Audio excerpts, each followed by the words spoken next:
It might be fair to say we don't know any better, or it's what we grew up with. But there's no doubt about it. Mainers from Portland to Millinocket prefer Red Snapper hot dogs.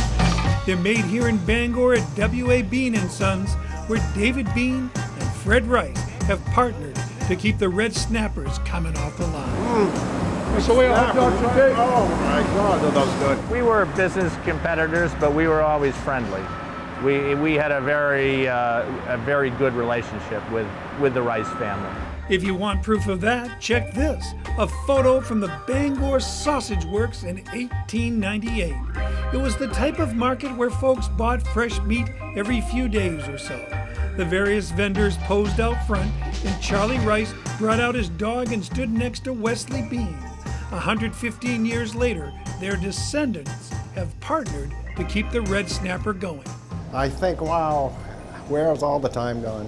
Hot dogs seem pretty simple. There's nothing bad in a hot dog. They're all lean meat. It's pork and beef, and that's it. We don't put any byproducts or anything else in, so they're a very good product. David and Fred showed me the process. It looked kind of like bread dough. However, just like Colonel Sanders, they wouldn't tell me about the secret herbs and spices.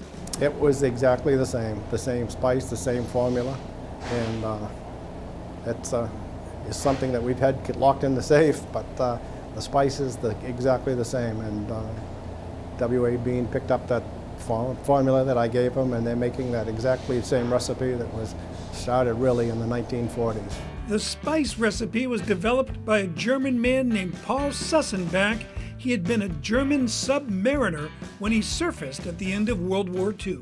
My great-grandfather, after World War II, found out that there were some German sausage makers that had landed in New York City as prisoners of war. He went down and interviewed 2 or 3 of them, several of them, and hired one of them, brought him back to Bangor, Maine, to reformulate the sausage and the old-fashioned German sausage recipe. A number of companies dyed their hot dogs red. It was kind of a Maine thing. Rice's sold to Jordan's in '62. Jordan's bought Kirshner's, and then, right after the turn of the century, Tyson bought the whole thing. They shut down the Rice's brand and moved the whole operation to Buffalo. People started calling Fred to say they couldn't get their Red Snappers anymore. I wrote the letter to the president of Tyson, and he didn't call, but he had his vice president give me a call of marketing the next week. So it was a quick response, quick return. So they were good to do business with. Tyson, Yes, looking for some good vibes up in the Pine Tree State. absolutely. Yeah. So Fred Rice went to David Bean in 2004 to see if he would manufacture Rice's hot dogs. He did, and within 6 months, his business tripled. Mainers want that Red Snapper, which snap because of a natural casing. Now this is the hard part.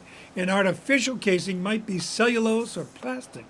A natural casing is made from sheep intestines. Well, a natural casing is, that's where you get the snap. You know, that's what people are always looking for in a red hot dog. When they are they've moved away or they want us to ship them some hot dogs, this is what they always refer to. They want those hot dogs with the snap. So it looks like the Red Snapper is here to stay. They are a huge seller in northern and down east Maine, and southern Maine is figuring it out. You know, just by being local, people are much more interested in buying local product now.